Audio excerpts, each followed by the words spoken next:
હવે આપણે વિદ્યુત પ્રવાહની તાપીય અસર વિશે જાણશું। હવે આપણે જાણીએ છીએ કે આપણે જ્યારે વિદ્યુત ઉર્જાની જો પ્રાપ્તિ કરવી હોય તો તે કેના દ્વારા આપણે પ્રાપ્ત કરી શકીએ છીએ? તે કે બેટરી અથવા કોષ દ્વારા, કોષ એટલે સેલ દ્વારા, આ બંને દ્વારા આપણે વિદ્યુત ઉર્જા મેળવી શકીએ છીએ। હવે કોષમાં થતી રાસાયણિક પ્રક્રિયા તેના બે છેડા વચ્ચે વિદ્યુત સ્થિતિમાનનો તફાવત ઉત્પન્ન કરે છે। હવે આપણને ખબર છે કોષ છે, બેટરી કે કોષ હોય તેની અંદર રસાયણ ભરેલું હોય, બરાબર છે। એટલે જેવું તમે કોષ સાથે જોડાણ કરો, તમારે જે કંઈ ઉપકરણ હોય કોષ સાથે જોડાણ કરો તો શું થશે? તેને કારણે રાસાયણિક પ્રક્રિયા થશે અને તેને કારણે તમારો જે કાંઈ વાયર હશે, જે વાયર તમે કોષ સાથે જોડેલા હશે, તેના વાયરના બંને છેડા વચ્ચે વિદ્યુત સ્થિતિમાનનો તફાવત ઉત્પન્ન થાય છે, બરાબર। શું કીધું મેં? તમે જ્યારે તમારા ઉપકરણને વાયર વડે કોષ સાથે જોડાણ કરશો તો કોષમાં રાસાયણિક પ્રક્રિયા થશે અને તેને કારણે વાયરના બંને છેડા વચ્ચે વિદ્યુત સ્થિતિમાનનો તફાવત ઉત્પન્ન થાય છે, જે બેટરી સાથે જોડેલ કોઈ અવરોધ કે અવરોધતંત્રમાં વિદ્યુત પ્રવાહ વહેવા માટે ઇલેક્ટ્રોનને ગતિમાં લાવે છે। જેવો આ વિદ્યુત સ્થિતિમાનનો તફાવત ઉત્પન્ન થશે તો તેને કારણે શું થશે કે જે કંઈ વાયરમાં ઇલેક્ટ્રોન હશે તે ઇલેક્ટ્રોન ગતિમાં લાવે છે અને જેવા ઇલેક્ટ્રોન ગતિમાં આવશે તો તેને કારણે વિદ્યુત પ્રવાહ ઉત્પન્ન થશે। યાદ રાખો, સૌથી પહેલાં વિદ્યુત સ્થિતિમાનનો તફાવત ઉત્પન્ન થશે, તેને કારણે શું થશે? કોષ ગતિમાં આવે છે અને આ કોષ ગતિમાં આવવાને કારણે શું થશે? વિદ્યુત પ્રવાહ ઉત્પન્ન થાય છે। હવે આપણે વિભાગ 12.2માં જોયું કે વિદ્યુત પ્રવાહ જાળવી રાખવા માટે બેટરી ઉર્જા ખર્ચતા રહેવું પડે, બરાબર। તો આ જે છે જે કંઈ ઇલેક્ટ્રોન છે ગતિમાં રહે તો તેના માટે શું કરવું પડે કે કોષ દ્વારા સતત તેને ઉર્જા આપવી પડે। શું કરવું પડે? કોષ દ્વારા સતત તેને ઉર્જા આપવી પડે, એટલે બેટરી દ્વારા સતત ઉર્જા ખર્ચતી રહેવી પડે। તો આ ઉર્જા ક્યાં જાય છે? વિદ્યુત પ્રવાહ જાળવી રાખવા માટે ખર્ચ થતી ઉર્જામાંથી અમુક ભાગ ઉપયોગ કાર્ય કરવા માટે વપરાય છે। તો જેટલી ઉર્જા કોષ દ્વારા કે બેટરી દ્વારા વપરાય છે તો એમાંથી અમુક ભાગ છે એ ઉર્જા કેના માટે વપરાય છે? કે ઇલેક્ટ્રોનને ગતિમાં રાખવા માટે। તો બાકીની ઉર્જા ક્યાં જાય છે? તો બાકીની ઉર્જા છે તે ઉપકરણનું તાપમાન વધારવા માટે ઉષ્મા ઉર્જામાં રૂપાંતર થાય છે। તો જે માની લો કે 100%માંથી 70% છે, 80% શું થાય છે? ઉર્જાનો ક્યાં ઉપયોગ થાય છે? કે ઇલેક્ટ્રોનને ગતિમાં રાખવા માટે તે વપરાય છે અને બાકીની જે ઉર્જા છે તે ઉપકરણનું તાપમાન વધારવા માટે ઉષ્મા ઉત્પન્ન કરવામાં વપરાય છે। બાકીની જે ઉર્જા હશે તે જે કંઈ ઉપકરણો વડે આપણે કાર્ય કરવાનું હોય તે ઉપકરણનું તાપમાન વધારવા માટે ઉષ્મા વપરાય છે। તમે જોયું હશે કે તમે ટીવી છે, રેફ્રિજરેટર છે, પંખો છે, બલ્બ છે, તમે ઉપયોગ કરતા હોય, બરાબર છે, તો 1-2 કલાક પછી જોજો કે અડધી કલાક પછી જોજો એનું સપાટી ગરમ થઈ ગઈ હશે, બરાબર છે। શું કામ? કારણ કે એમાં જેટલી ઉર્જા મળતી હોય એમાંથી અમુક ભાગ કેના માટે વપરાય છે? ઉષ્મા ઉત્પન્ન કરવા માટે વપરાય છે। તો આપણા રોજિંદા જીવનમાં ઘણીવાર જોઈએ છીએ કે ઉદાહરણ તરીકે વિદ્યુત પંખાનો લાંબો સમય સતત ઉપયોગ કરતો ગરમ થઈ જાય છે। જેમ કે આપણો પંખો છે, પંખો ચાલુ રાખજો, અડધી કલાક 2 કલાક તમે ચાલુ રાખજો, બરાબર છે, તો પંખો ચાલુ રહેશે નો ડાઉટ, પણ સાથોસાથ પંખાને અડી જજો તો પંખો તમને ગરમ લાગશે। શું કામ? કારણ કે જે કંઈ બેટરી દ્વારા જે કંઈ ઉર્જા ખર્ચાતી હશે તેમાંથી અમુક ભાગ કેમાં ઉપયોગ થાય છે? તે ઉપકરણને ગરમ કરવામાં વપરાય છે। આનાથી વિપરીત જો વિદ્યુત પરિપથ માત્ર અવરોધી હોય, એટલે કે માત્ર અવરોધનું જોડાણ બેટરી સાથે કરેલું હોય તો પ્રાપ્તિ સ્થાન ઉર્જા સતત ઉષ્મા રૂપે જ વ્યય થાય છે। હવે આના કરતાં જો વિદ્યુત પરિપથ માત્ર અવરોધ્ય હોય, આપણે એવો વિદ્યુત પરિપથનો ઉપયોગ કરીએ કે એમાં ખાલી માત્ર અવરોધનો જો વિદ્યુત પરિપથ તરીકે જો ઉપયોગ કરતા હોય તો એમાં શું થશે? એવું જો વિદ્યુત પરિપથનો જો આપણે બેટરી સાથે સીધું જોડાણ કરીએ કોઈ ઉપકરણ વગર તો એમાં શું થશે કે કોઈ કાર્ય થશે નહીં, પરંતુ તે માત્ર શું કરશે? ઉષ્મા ઉર્જા જ ઉત્પન્ન કરશે, બરાબર છે, વ્યય થાય છે, એટલે સતત ઉર્જા સતત ઉષ્મા રૂપે જ વ્યય થાય છે। અને વિદ્યુત પ્રવાહની શું કહેવાય? તાપીય અસર કહે છે। તો જ્યારે પૂરેપૂરી ઉર્જા ઉષ્મા ઉર્જામાં રૂપાંતર થતી હોય તો આને શું કહેવાય? વિદ્યુત પ્રવાહની તાપીય અસર કહેવામાં આવે છે। આટલું એક તમારે વ્યાખ્યા પાકી કરવાની રહેશે। હવે માત્ર અવરોધનું જોડાણ જ જો બેટરી સાથે કરેલું હોય તો એમાં જે કંઈ ઉર્જા ઉપયોગ થતી હોય તે ઉષ્મા જ રૂપે જો વ્યય થાય તો આને વિદ્યુત પ્રવાહની તાપીય અસર કહે છે। અને આનો ઉપયોગ કે ક્યાં કરવામાં આવે તો કે વિદ્યુત હીટરમાં, ઇસ્ત્રીમાં, પછી અત્યારે આપણે ઓવન મશીન છે, આ બધામાં તેની જરૂર પડે છે। આ બધા સાધન એવા છે કે એમાં બીજું કોઈ કાર્ય નથી જરૂર પડતી, પરંતુ એમાં ખાલી ઉષ્મા જ ઉત્પન્ન કરવાની જરૂર પડે છે। તો આમાં કેમનો ઉપયોગ થાય છે? અવરોધનો જ ઉપયોગ થાય છે, બીજા કોઈ વસ્તુનો આની અંદર ઉપયોગ થતો નથી। હવે ધારો કે અવરોધ આરમાંથી આઈ જેટલો વિદ્યુત પ્રવાહ પસાર થાય છે, તો ધારો કે બે છેડા વચ્ચે વિદ્યુત સ્થિતિમાનનો તફાવત વી છે, તો ધારો કે ટી સમયમાં ક્યુ જેટલો વિદ્યુત ભાર પસાર થાય તો વી જેટલા વિદ્યુત સ્થિતિમાનના તફાવત હેઠળ ક્યુ વિદ્યુત ભારને ગતિમાં રાખવા માટે કેટલું કાર્ય કરવું પડે? વી ક્યુ જેટલું કાર્ય કરવું પડે। હવે ધારો કે આર જેટલો અવરોધ છે અને તેમાંથી આઈ જેટલો શું થાય છે? વિદ્યુત પ્રવાહ પસાર થાય છે। શું કીધું? આર જેટલા અવરોધમાંથી આઈ જેટલો વિદ્યુત પ્રવાહ પસાર થાય છે। અને આના કારણે જે કંઈ અવરોધના બે છેડા હશે તેના બે છેડા વચ્ચે વી જેટલો વિદ્યુત સ્થિતિમાનનો શું થાય છે? તફાવત ઉત્પન્ન થાય છે। અને ધારો કે આ જે છે ટી સમયમાં, હવે આપણે શું કરવું? વિદ્યુત પ્રવાહ જોતો હોય તેમાંથી વિદ્યુત ભાર પણ પસાર કરવું પડે। ધારો કે ટી સમયમાં ક્યુ જેટલો વિદ્યુત ભાર શું થાય છે? પસાર થાય છે। તો વી વિદ્યુત સ્થિતિમાનના તફાવત હેઠળ ક્યુ વિદ્યુત ભારને જો ગતિમાં રાખવું હોય તો તેના વડે શું કરવું પડે? વિદ્યુત ભાર ઉપર કાર્ય કરવું પડે। તો કેટલું કાર્ય કરવું પડે? તો કે વી ક્યુ જેટલું કાર્ય કરવું પડે।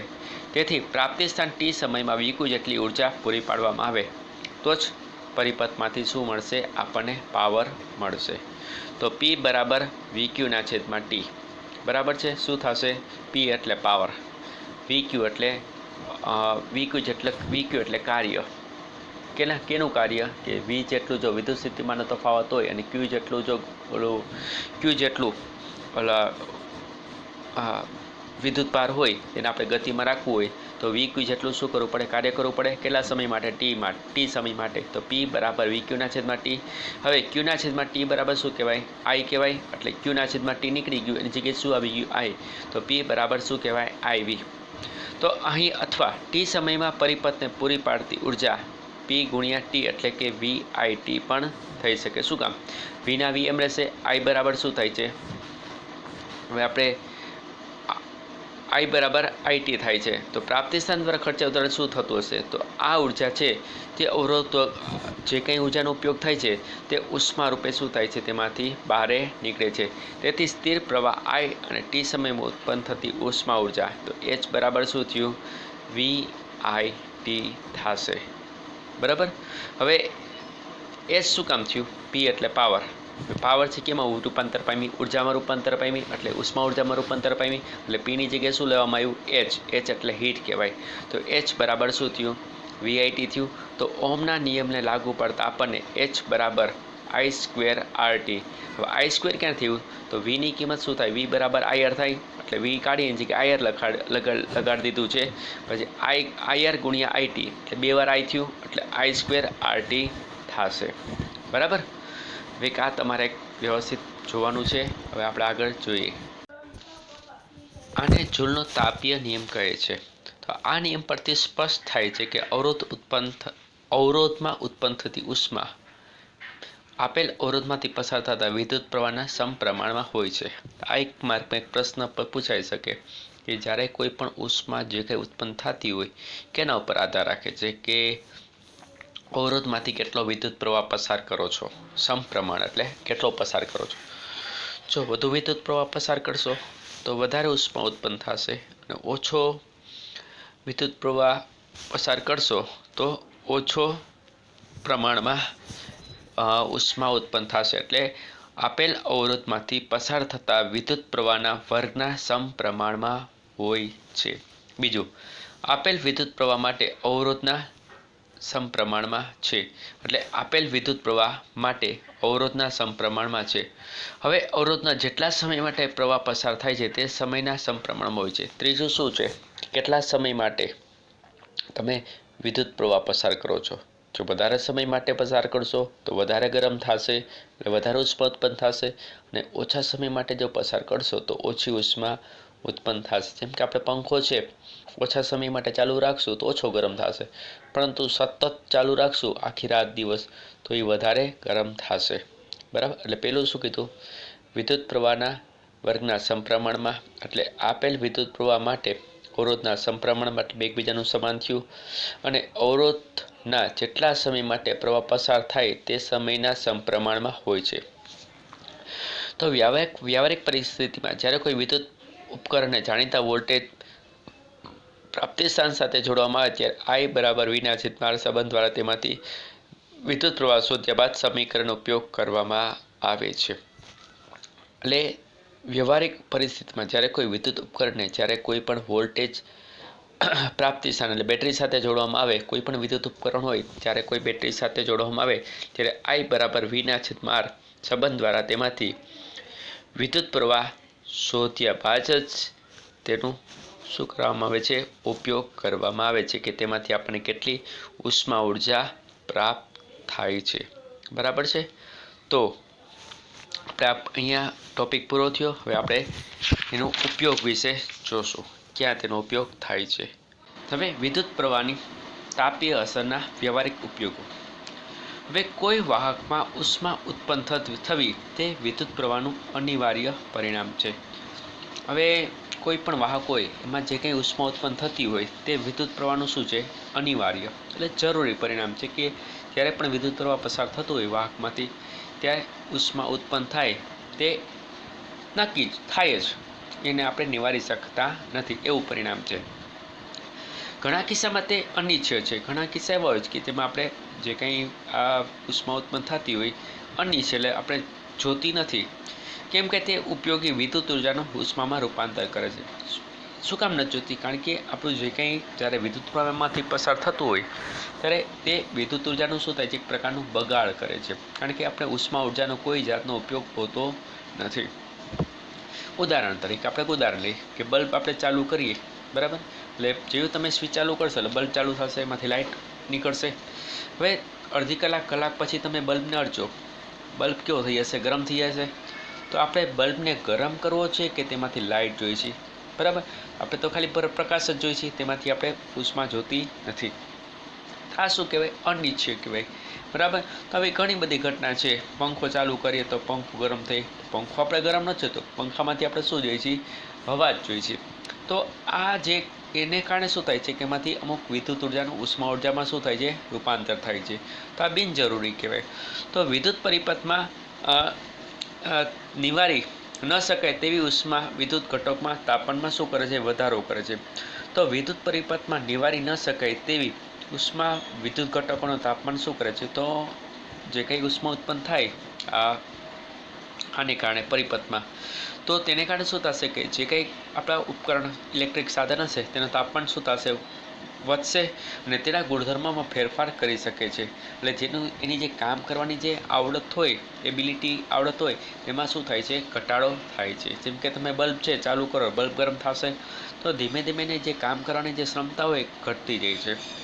આમ છતાં વિદ્યુત પ્રવાહની તાપીય અસરની કેટલીક ઉપયોગી જરૂરી છે, જેમાં વિદ્યુત ઇસ્ત્રી, વિદ્યુત ટોસ્ટર, વિદ્યુત ઓવન, વિદ્યુત કિટલી, વિદ્યુત હીટર, આ બધા ઉપકરણો એવા છે કે જે આ વિદ્યુત પ્રવાહની તાપીય અસરના આધાર ઉપર કાર્ય કરે છે, જે જૂલ ઉષ્મા ઉપર કાર્ય કરે છે.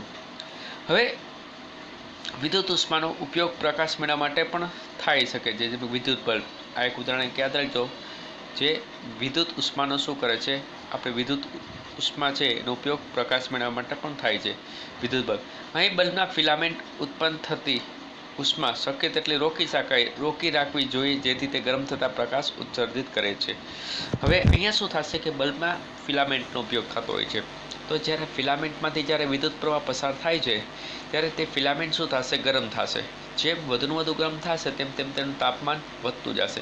જેમ તાપમાન વધશે ત્યારે એમાંથી શું થશે, લાઇટ નીકળશે, એટલે એમાંથી પ્રકાશ ઉત્પન્ન કરે છે. તો ફિલામેન્ટ આવા ઉચ્ચ તાપમાન પીગળવો જોઈએ નહીં.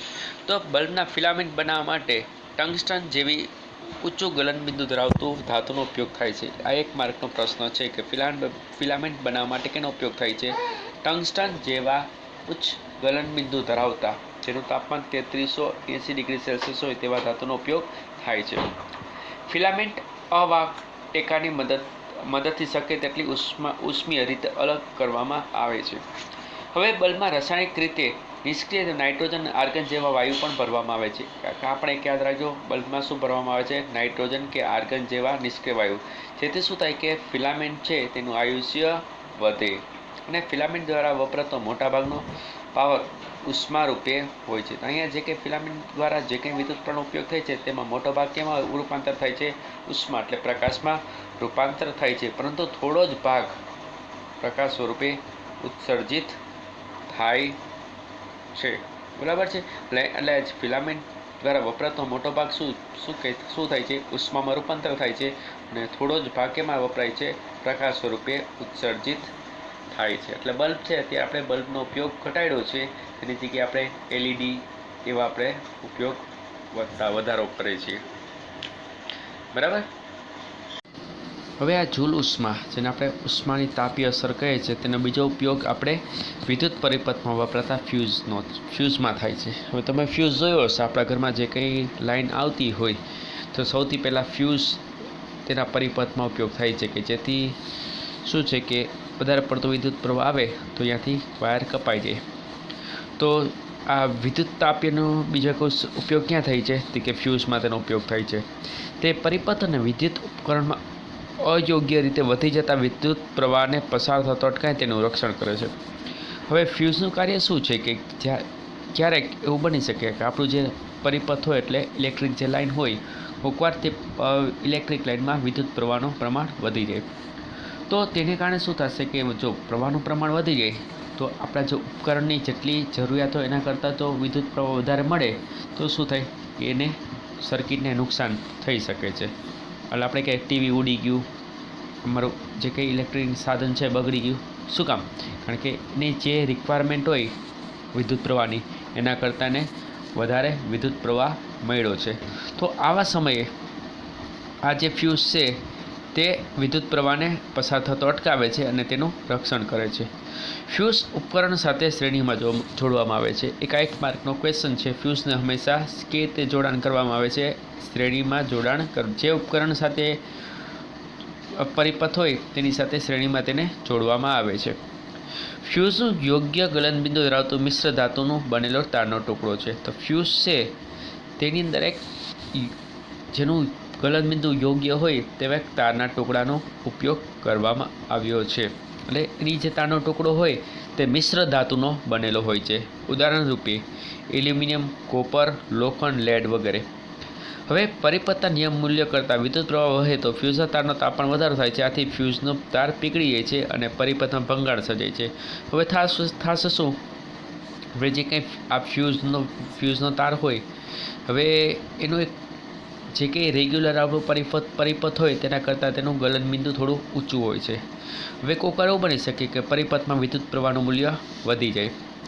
તો હવે જેવું વિદ્યુત પ્રવાહનું મૂલ્ય વધે તો આ જે તાર છે તે ધીમે ધીમે શું થશે? ગરમ થશે.